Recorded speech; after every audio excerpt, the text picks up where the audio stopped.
Well, thank you so much for that generous introduction, and I just want to say how thrilled I am actually to be here. I really appreciate people coming out. I was telling Polly that I was transfixed by the hearings today. I was watching them myself. Didn't want to pull myself away, but I really appreciate your coming out. I haven't spent a lot of time in Ohio, but I was in Dayton over the summer for a relative's wedding, and I've spent some time in Cleveland. And if you read the book, you'll see that there's a lot of Cleveland in the book, because Cleveland is an amazing place for medicine, and it historically was one of the great innovators in heart science. So I hope you'll appreciate that. So what I'd like to do is spend about maybe 5 minutes or so just talking a little bit about myself and my journey. And I found that people are interested to know how a doctor started writing. And so I'll spend just a few minutes talking about that, and then I'll talk about why I decided to write this book. And then I will read an excerpt from the book. It's an adapted excerpt that I think covers a lot of the themes that that the book really explores pretty deeply, and I'm hoping that it'll give you a flavor for what the book is about.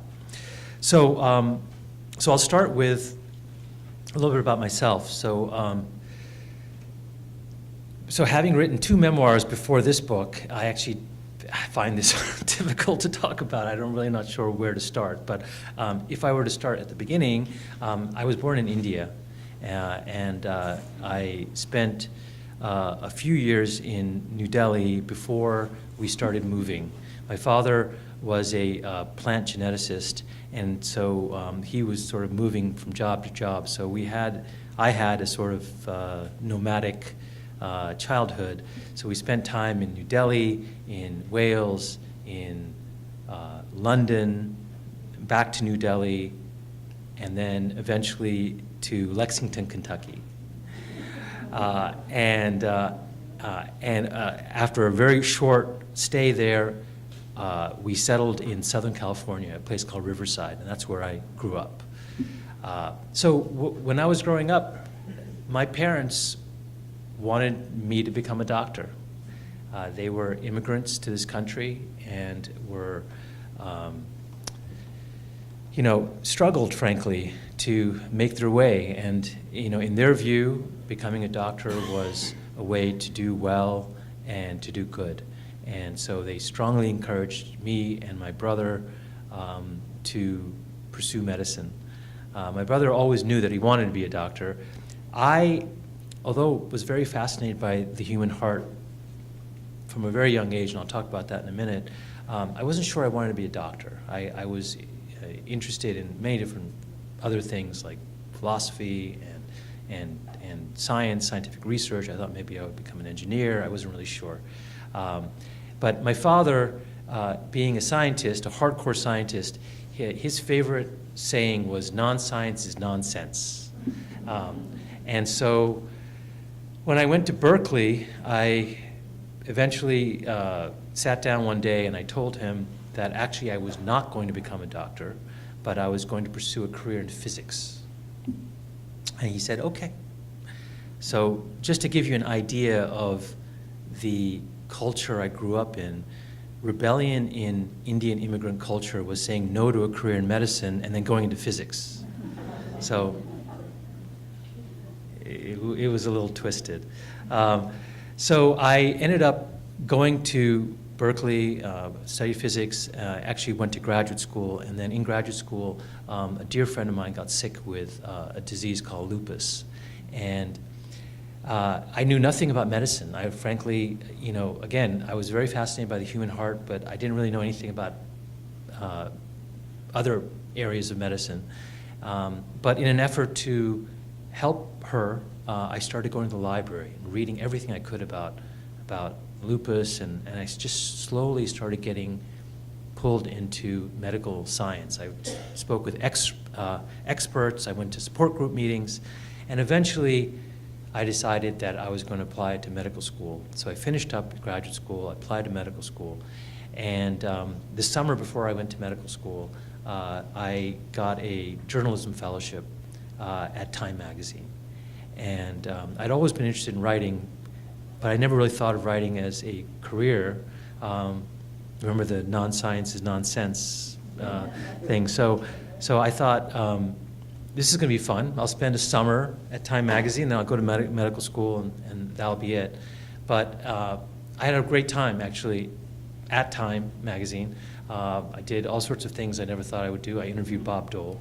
That was one of my first assignments. And so at the end of medical school, I asked the bureau chief for some names of people I could call on in the future, just in case I did some writing in medicine.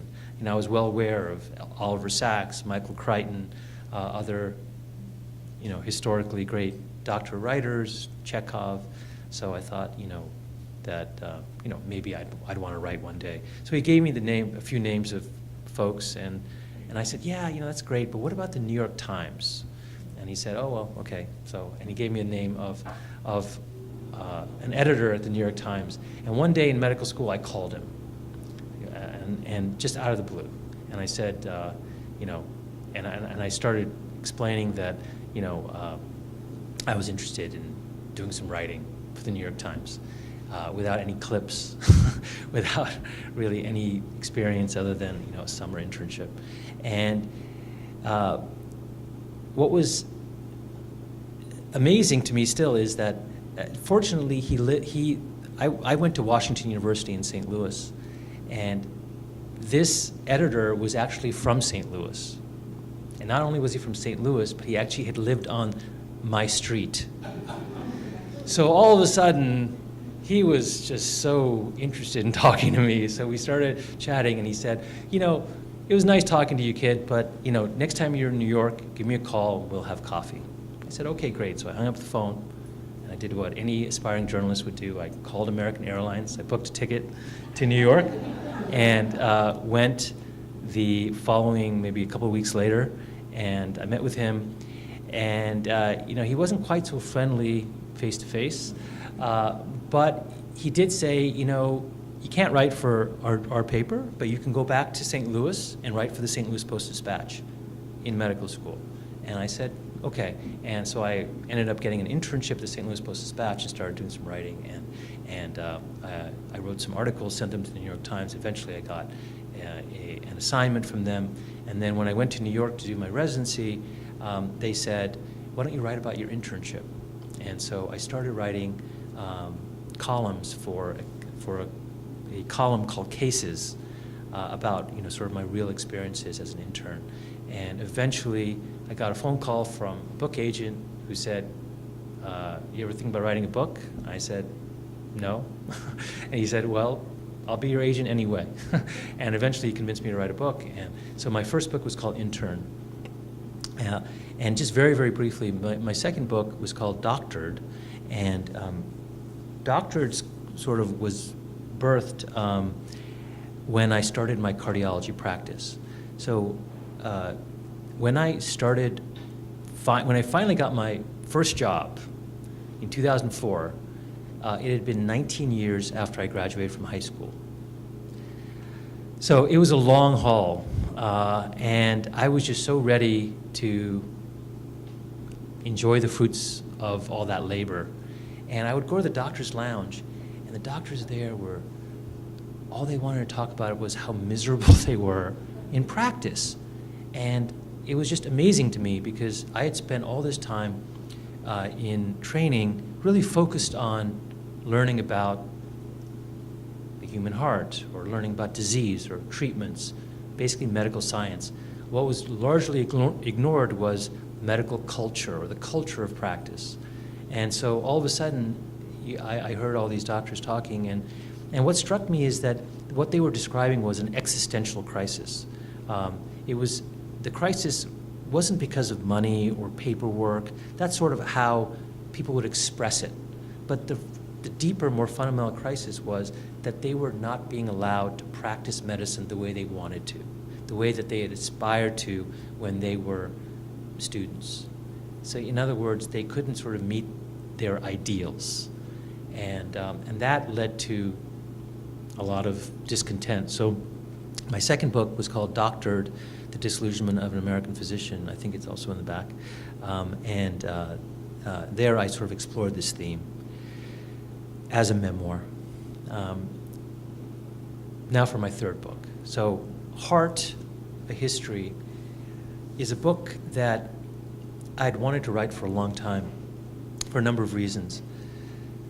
First off, I'd always been fascinated by the human heart, but I didn't tell you why.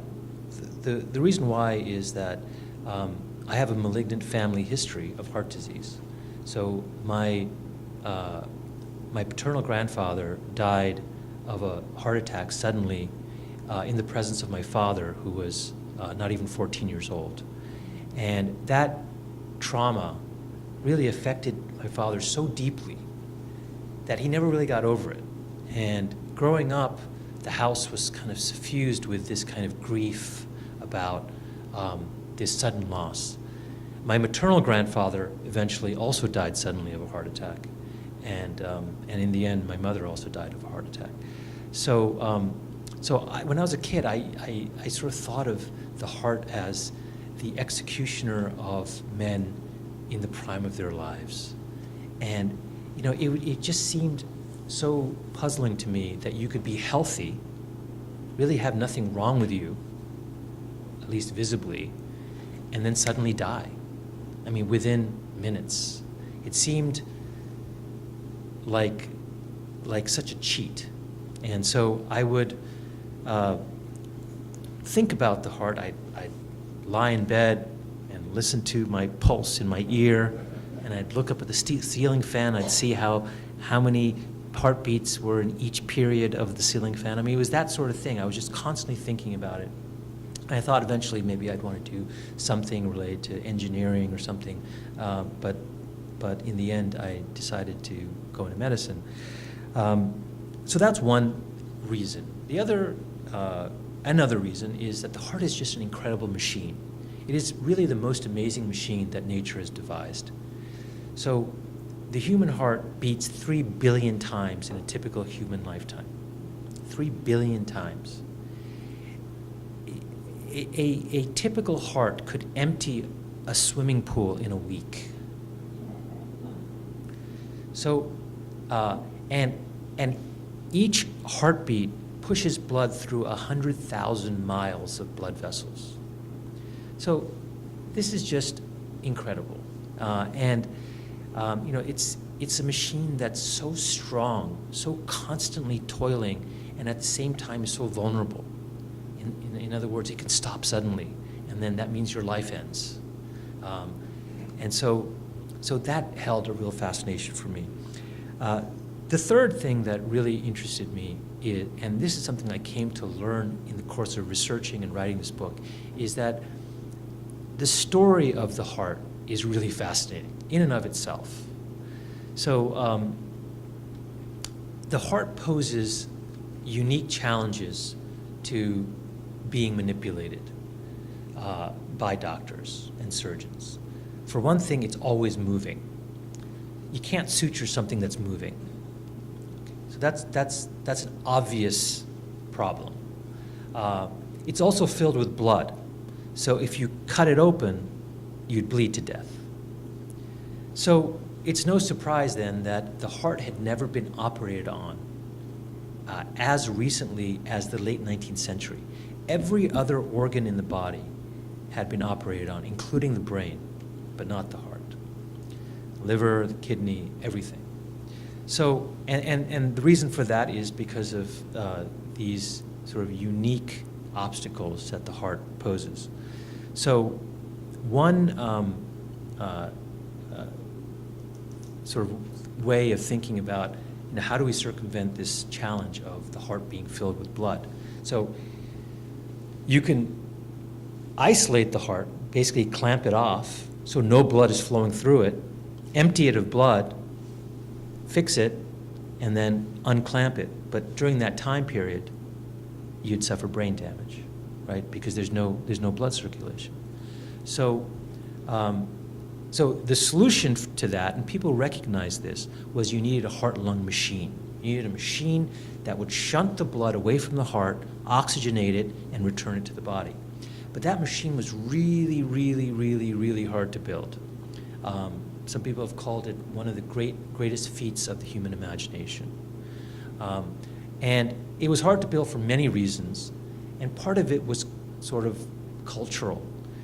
No one thought for a long time in history that the heart could be replaced by a machine. The heart was a metaphorical entity. It contained the soul. It was the repository of the emotions. To replace it with a machine of plastic and metal just seemed so anathema to most people. So, so that machine took a long time to build, and I talk about how that machine got built in the book.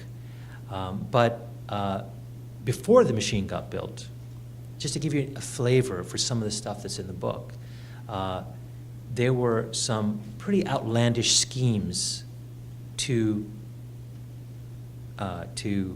handle this obstacle that I just described about the heart being filled with blood. So one doctor named Walt Lillehei, he's a surgeon. Many have considered him the most innovative surgeon of the 20th century. He worked in Minneapolis. He came up with a theory based on a simple observation that a mother who's pregnant with a baby supplies blood and oxygen to the baby. The baby doesn't breathe, right? A fetus can't breathe inside its mother because it's floating in fluid. So the mother's circulation is hooked up to the fetus's circulation. So Lillehei reasoned, well, why don't we do this in a real person? Why don't we take a parent and hook them up, artery to artery, vein to vein, to a child who has, for example, a congenital heart defect. The parent will take over the child's circulation, supply oxygen to the brain, clear the child's system of waste, while I clamp off the child's heart, stop it, cut it open, fix the hole, sew it back, and then unclamp it and separate the two humans and hope for the best. So you can imagine the uproar over this theory. It was, people said it was the first operation in human history that could kill 2 people. And Lillehei's first efforts were conducted on dogs, and initially no one really knew how. There were a lot of mistakes hooking up the circuits. In fact, later when he actually did these operations, he made mistakes. In cardiac surgery, it's so complicated that things can go wrong. Air bubbles can get into the lines. In fact, one mother developed brain damage while she was hooked up to her child. So there were just so many things that could potentially go wrong. But that's one of the struggles in medicine, right? Is that there's always a learning curve, and someone has to go first. And if someone doesn't volunteer to go first, we don't advance the field. However, those first volunteers very often, suffer for our learning, and that's just the reality of medicine. Lillehei was willing to take those risks for a number of reasons, not for glory, but he was actually a very, very humane doctor. He had some unique attributes. One is that he was a cancer survivor. In fact, when he was a resident, he developed a very aggressive cancer called a lymphosarcoma. And his biopsy results actually came back while he was a resident, and his residency director didn't give him the results because he wanted him to finish his residency. He gave him the results a few months later, and then the residency director, a guy named Wangenstein, very, very famous surgeon in his own right, he did the operation on Lillehei and cured him. And so, but Lillehei wasn't expected to survive, so there were, the mortality in his cancer was typically 50% at 5 years. So he didn't expect to live through adulthood. And so he was going to do whatever it took to solve the problem of open heart surgery. And so that's kind of what motivated him. And for a while in the mid-1950s, he was the only doctor in the world doing open heart surgery. Surgeons from all over the world came to Minneapolis to watch him operate. And he did 45 surgeries with this technique called cross-circulation, hooking up two humans together, and with 28 long-term survivors, which doesn't seem like a lot, but compared to the natural history of congenital heart defects, it was a resounding success. And so historians have judged Lillehei's efforts as actually successful. Eventually, a heart-lung machine was built. But I'm telling you this story just to give you a flavor for some of the crazy, outlandish things that doctors and scientists had to do to manipulate the human heart. And today, we just take it for granted. There are 1 million coronary bypass surgeries done every year. There are well over 1 million coronary angioplasties. I talked about the history of angioplasty, the history of open heart surgery, the history of pacemakers, which were discovered essentially by accident. And I talk about some things that a lot of people don't know, that, for example, one of the first documented heart surgeries was performed by an African-American doctor named Daniel Hale Williams in 1893. So it's just a fascinating story. So I hope you'll appreciate that if you read the book. Finally, let me read an adapted excerpt from the book that hopefully will give you an idea. The fourth reason I want to write the book is the heart is a metaphorized object, and just the metaphorical meanings associated with the heart have always fascinated me. And so this excerpt talks about that. No other organ, perhaps no other object in human life, is as imbued with metaphor and meaning as the human heart. The seat of the soul, the repository of emotions.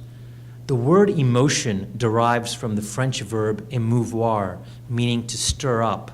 And perhaps it is only logical that emotions would be linked to an organ characterized by its agitated movement.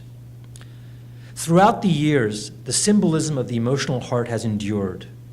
If we ask people which image they most associate with love, there's no doubt that the Valentine heart would top the list. The heart shape, called a cardioid, is common in nature. It appears in the leaves, flowers, and seeds of many plants, including silphium, which was used for birth control in the early Middle Ages and may be the reason why the heart became associated with sex and romantic love. Whatever the reason, hearts began to appear in paintings of lovers in the 13th century. Over time, the pictures came to be colored red, the color of blood, a symbol of passion. Later, heart-shaped ivy, reputed for its longevity and grown on tombstones, became an emblem of eternal love. In the Roman Catholic Church, the heart shape became known as the Sacred Heart of Jesus. Adorned with thorns and emitting ethereal light, it was an insignia of monastic love. This association between the heart and love has withstood modernity. When Barney Clark, a retired dentist, received the world's first permanent artificial heart in Utah in 1982, his wife of 39 years asked the doctors, "Will he still be able to love me?" Today we know that the heart is not the source of love or the other emotions per se. The ancients were mistaken. And yet more and more we've come to understand that the connection between the heart and the emotions is a highly intimate one. The heart does not originate our feelings, but it is highly responsive to them. In a sense, a record of our emotional life is written on our hearts. Fear and grief, for example, can cause profound cardiac injury. The nerves that control unconscious processes, such as the heartbeat, can sense distress and trigger a maladaptive fight or flight response that signals blood vessels to constrict, the heart to gallop, and blood pressure to rise, resulting in damage. In other words, it is increasingly clear that our hearts are extraordinarily sensitive to our emotional system, to the metaphorical heart, if you will. There is a heart disorder first recognized about 2 decades ago called Takotsubo cardiomyopathy, or the broken heart syndrome, in which the heart acutely weakens in response to extreme stress or grief, such as after a romantic breakup or the death of a spouse. Patients, almost always women for unclear reasons, develop symptoms that mimic those of a heart attack. They may develop chest pain and shortness of breath, even congestive heart failure. On an echocardiogram, the heart muscle appears stunned and frequently balloons into a distinctive shape that resembles a Japanese octopus trapping pot called a takotsubo, and that's why it's called Takotsubo cardiomyopathy. Though we don't know exactly why this happens, the syndrome often resolves within a few weeks. However, in the acute period, it can lead to heart failure, life-threatening arrhythmias, and even death. The first studies of this disorder were on victims of emotional or physical trauma who seemed to die not from their injuries, but from cardiac causes. Autopsies showed telltale signs of heart injury and cell death. The broken heart syndrome can even occur when patients are not conscious of their grief. The husband of an elderly patient of mine had died 2 weeks prior. She was sad, of course, but accepting, maybe even a bit relieved. It had been a long illness. He had had dementia. But a week after the funeral, she looked at his picture and became tearful. And then she got chest pain, and with it came shortness of breath, distended neck veins, a sweaty brow, a noticeable panting while she was quietly sitting in a chair, all signs of congestive heart failure. On an ultrasound, her heart had weakened to less than half its normal function. But nothing on all the other tests that we did was amiss. There were no clogged arteries anywhere. 2 weeks later, her emotional state had returned to normal, and so had her heart. Takotsubo cardiomyopathy has been reported in many stressful situations, including public speaking,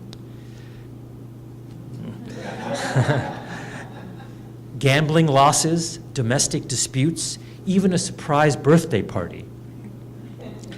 Outbreaks of it have even been associated with widespread social upheaval, such as after a natural disaster. For example, in 2004, a major earthquake devastated the largest island in Japan. 39 people were killed and more than 3,000 were injured. On the heels of this catastrophe, researchers found that there was a 24-fold increase in the number of Takotsubo cases on the island 1 month after the earthquake compared with a similar period the year before. The residences of these cases were closely correlated with the intensity of the tremor. In almost every case, patients lived near the epicenter. The broken heart syndrome has also been studied in the United States. Scientists at the University of Arkansas identified almost 22,000 patients diagnosed with Takotsubo cardiomyopathy in this country in 2011. The highest rate of cases, nearly triple the national average, was in Vermont, where a tropical storm wreaked more damage that year than in nearly a century. The second highest rate was in Missouri, where a massive tornado ripped through the town of Joplin, killing at least 158 people. Though these geographic areas were not the only ones hit by natural disasters that year, the scientists noted that their populations were probably less prepared because of a lack of experience with natural disasters and thus more vulnerable to the ensuing distress. Interestingly, Takotsubo cardiomyopathy can happen after a happy event too, but the heart appears to react differently. It seems to balloon in the mid-portion rather than at the apex. Now, why different emotional precipitants result in different cardiac changes is a mystery. But today, perhaps as an ode to our ancient philosophers, we can acknowledge that even if our emotions are not located inside our hearts, the biological heart overlaps its metaphorical counterpart in surprising and mysterious ways. Apart from Takotsubo cardiomyopathy, heart problems, including sudden death, have long been reported in individuals experiencing intense emotional disturbance or turmoil in their metaphorical hearts.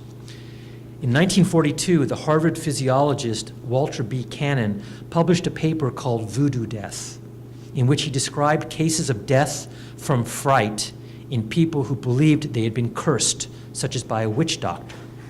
Sometimes the victim, all hope lost, dropped dead on the spot.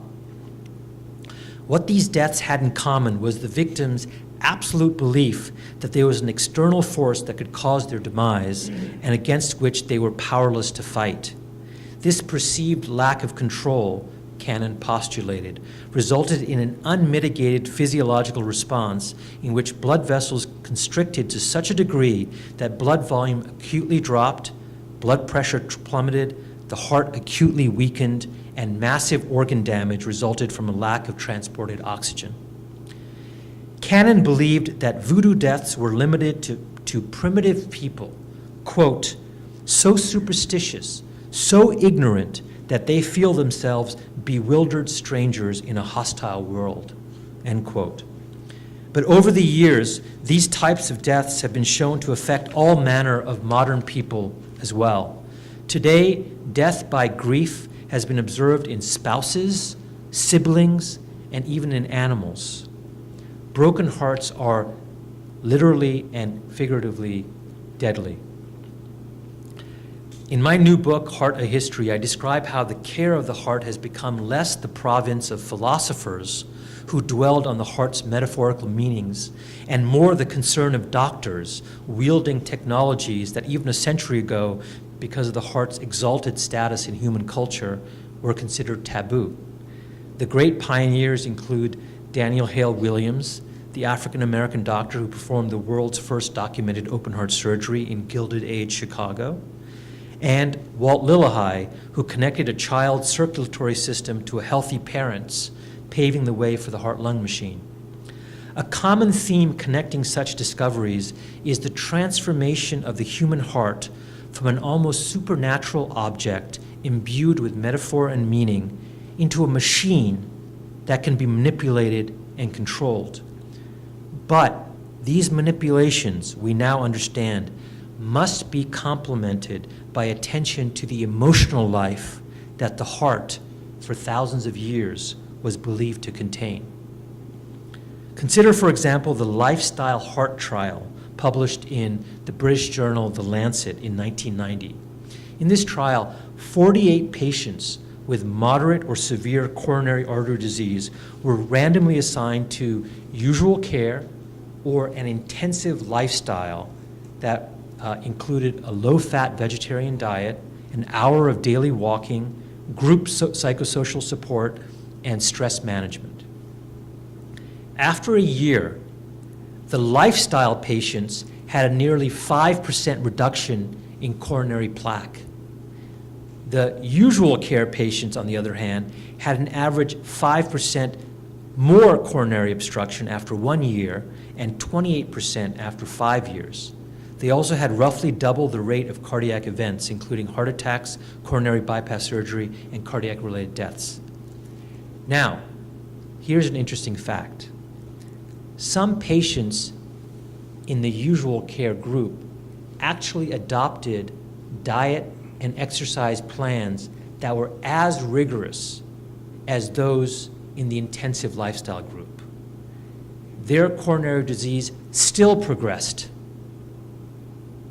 Diet and exercise alone were not enough to facilitate coronary disease regression. At both 1 and 5 year follow-ups, stress management was more strongly correlated with reversal of coronary artery disease than exercise. Dr. Dean Ornish, the lead author of the study, said, "The need for connection and community often goes unfulfilled in our culture. We know that these things affect the quality of our lives, but they also affect our survival to a much larger degree than most people realize." Many studies have suggested that he's right. For example, patients who are depressed after a heart attack are 4 times as likely to die within 6 months as those who are not, irrespective of usual cardiac risk factors like high cholesterol, hypertension, obesity, and smoking. Menopausal women with no history of cardiovascular disease who expressed more hopelessness on a psychological questionnaire had more carotid artery thickening and an older vascular age than matched patients who felt good about their lives. Now, no doubt, most of these studies are small, and of course, correlation does not prove causation. It's certainly possible that stress leads to unhealthy habits like smoking, and this is the real reason for the increased cardiovascular risk. But as with the association of smoking with lung cancer, when so many studies show the same thing, and there are mechanisms to explain a causal relationship, it seems capricious to deny that one probably exists. What many doctors have concluded is fully consistent with what I too have learned in my nearly 2 decades as a heart specialist. The emotional heart affects its biological counterpart in surprising and mysterious ways. And yet medicine today continues to conceptualize the heart as a machine.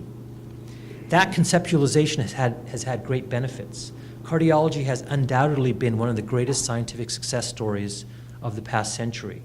Heart transplants, pacemakers, coronary bypass surgery, coronary angioplasty, all these things were discovered in the last 60 or 70 years, and all in this country. However, it's possible that we've approached the limits of what scientific medicine can do to combat heart disease. Indeed, the rate of decline in cardiovascular mortality has slowed significantly in the past decade. An autopsy study suggests that 80% of Americans 16 to 64 years of age have at least the beginnings of coronary artery disease. These findings indicate that the 4-decade-long decline in heart disease may be coming to a halt. We will need to shift to a new paradigm, one focused on prevention, to continue to make the kind of progress to which we have become accustomed. In this paradigm, psychosocial factors will need to be front and center in how we think about heart problems. Despite the centuries-old association of the heart with emotions, this is still a domain that remains largely unexplored. The American Heart Association still does not list emotional stress among the key modifiable risk factors for heart disease, perhaps in part because cholesterol is so much easier to reduce than emotional and social disruption. We need a better way, one that recognizes the power and importance of emotions that the heart, the metaphorical heart, was believed to house for millennia. Today, it is increasingly clear that chronic disorders like hypertension, coronary disease, and heart failure are linked to the state of our neighborhoods, jobs, families, and minds. To treat our hearts optimally will require interventions on all these fronts. This is much easier said than done, of course. Psychosocial repair is just as prone to unexpected consequences, difficult trade-offs, conflicting values, and diminishing returns as any medical treatment. But we will have to find ways, as Peter Sterling, the neurobiologist, has put it, to, quote, reduce the need for vigilance and to restore small satisfactions, end quote, such as our contact with nature and with each other. For some, this will require city planning initiatives to encourage walking or bicycling instead of more sedentary lifestyles. Others will require fortification in more social realms, such as the enhancement of public life and more book readings. For still others, cardiovascular benefits will come from more individual pursuits such as meditation and stress reduction. Whatever the case, it is increasingly clear that the biological heart is inextricably linked to its metaphorical counterpart.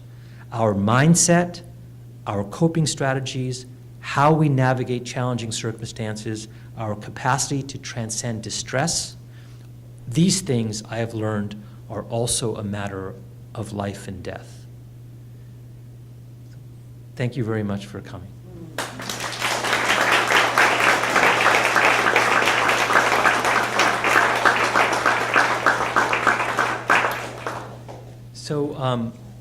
So I'd be happy to, I think there's going to be a signing in the back, so I'd be happy to, but I'm happy to take a couple of questions if you'd like to ask, or you can ask me at the table, whatever you prefer.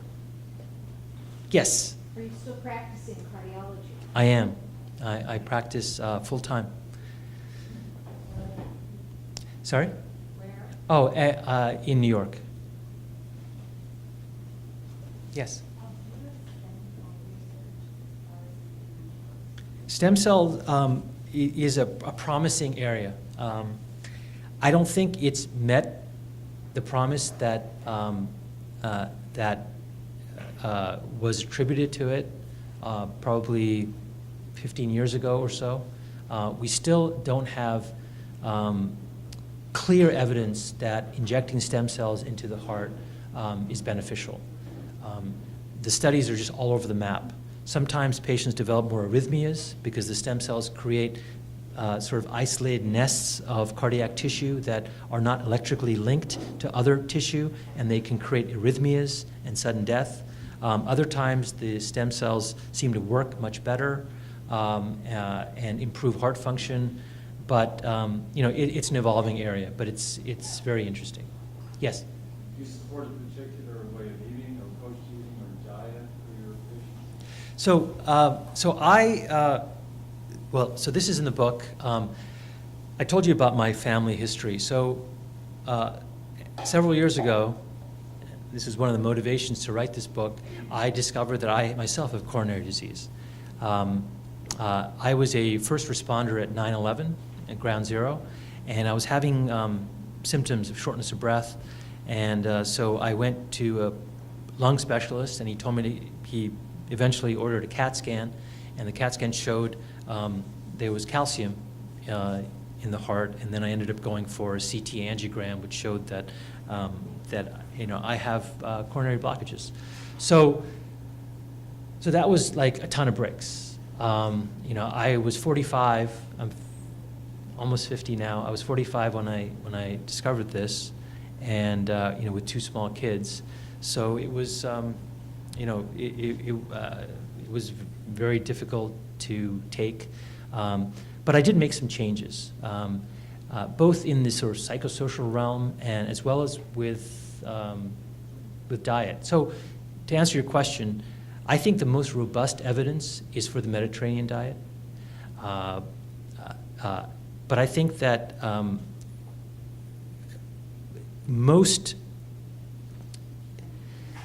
I tend to follow what Michael Pollan advocates in his book, which is eat food, in other words, food that your grandmother would have recognized as food, right? Like real food, not processed, food or, low fat, whatever. So eat food, not too much, mostly plants. That was his sort of prescriptive, and I tend to follow that. but I still eat meat, But I also try to exercise every day, and in this sort of psychosocial realm, I've made changes to my life. I was probably a little type A, and I'm no longer so contemptuous of relaxation. So I like to, I spend time with my kids. I have a 14-year-old and a 10-year-old. 14-year-old gives me a lot of grief, but they're wonderful kids, and I try to spend, try to connect with my wife more and better, and I exercise a little bit every day. So I think these are all things that I try to do, but I think the Mediterranean diet is a very good one. Yes. Can you tell me your diagnostic history of SGOT, CKMD, and troponin, or anything newer than that? So he's talking about cardiac enzymes that when the heart muscle gets damaged, heart cells essentially break open, and the enzymes that are inside the heart cells leak into the bloodstream. So troponin is probably the most sensitive and specific of the enzymes that we can test for, but there are other biomarkers that people are looking at. SGOT is the least specific, obviously. So, and they all have different dynamics and kinetics. So, but I won't bore you with that. Yes. For those who have had bypass surgery, is there any way of judging what their X-ray tables would be? They're what? How long they would live?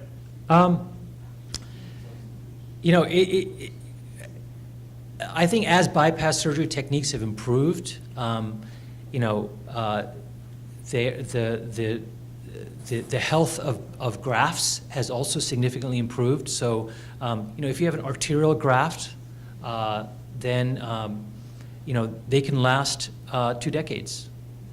Now, a lot of folks who get coronary bypass surgery are often in their 70s. So, there are likely other health problems that will crop up. It's not just their heart. But bypass grafts can last, quite a while. So, so let me head back, and I'm happy to sort of answer questions at the table, so we don't keep everyone. And thank you so much for coming. It was a real pleasure.